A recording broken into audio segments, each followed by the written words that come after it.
With little hesitation, French counter-terror police moved into the Bataclan concert hall in Paris.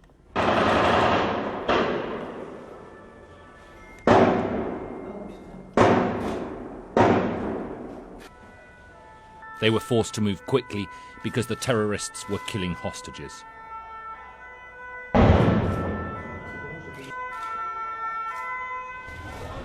One witness said the gunmen were silent and calm and just shot people randomly. They would reload and carry on. The attackers in the hall, reportedly 3 of them, then blew themselves up when the police raid began. The survivors hurried out, some with their hands above their head, others with their head in their hands.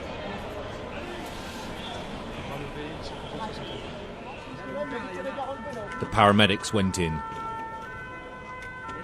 What they found was a massacre. One official described it as carnage.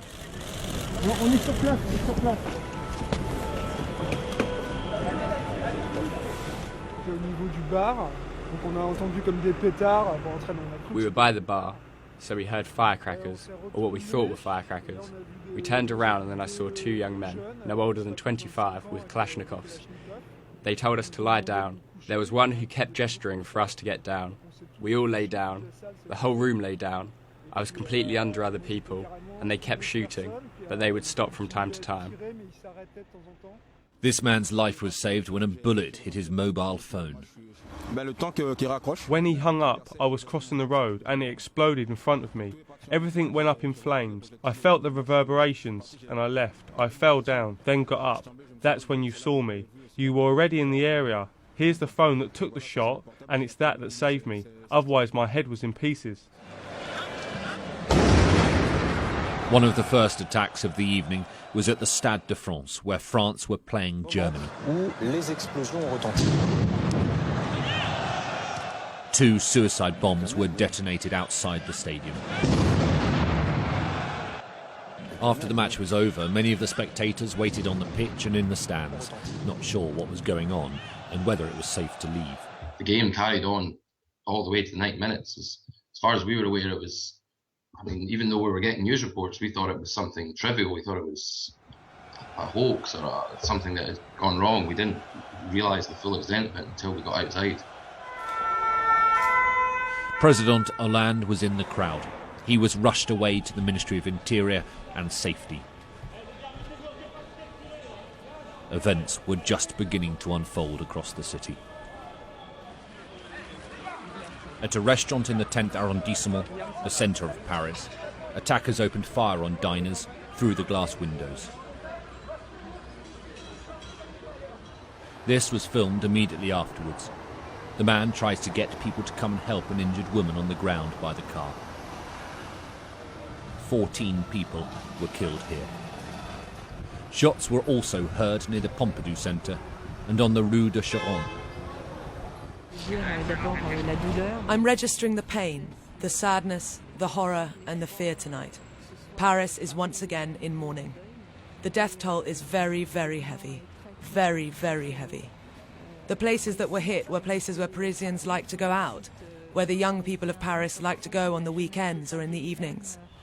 They obviously wanted to hit as much of that liberty, of that youth as they could. As the gendarme confirmed that the attackers had been killed, President Hollande visited the Bataclan Hall and addressed the nation.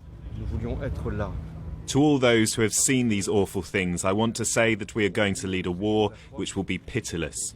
Because when terrorists are capable of committing such atrocities, they must be certain that they are facing a determined France, a united France, a France that is together and does not let itself be moved, even if today we express infinite sorrow. In Washington, President Obama gave a statement on live television. The American people draw strength from the French people's commitment to life, liberty, pursuit of happiness. We are reminded in this time of tragedy that the bonds of liberté and égalité and fraternité are not only values that the French people care so deeply about, but they are values that we share. France temporarily shut its borders.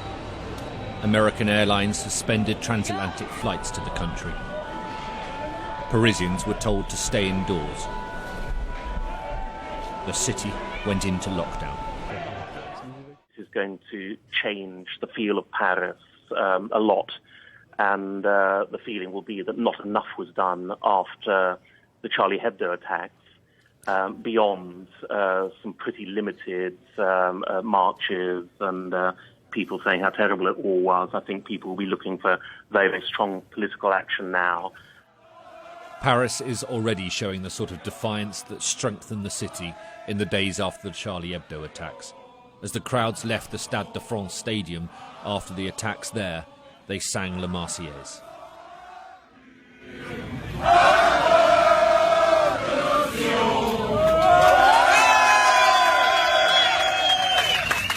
But this is the deadliest terrorist attack in Europe since the Madrid bombings in 2004.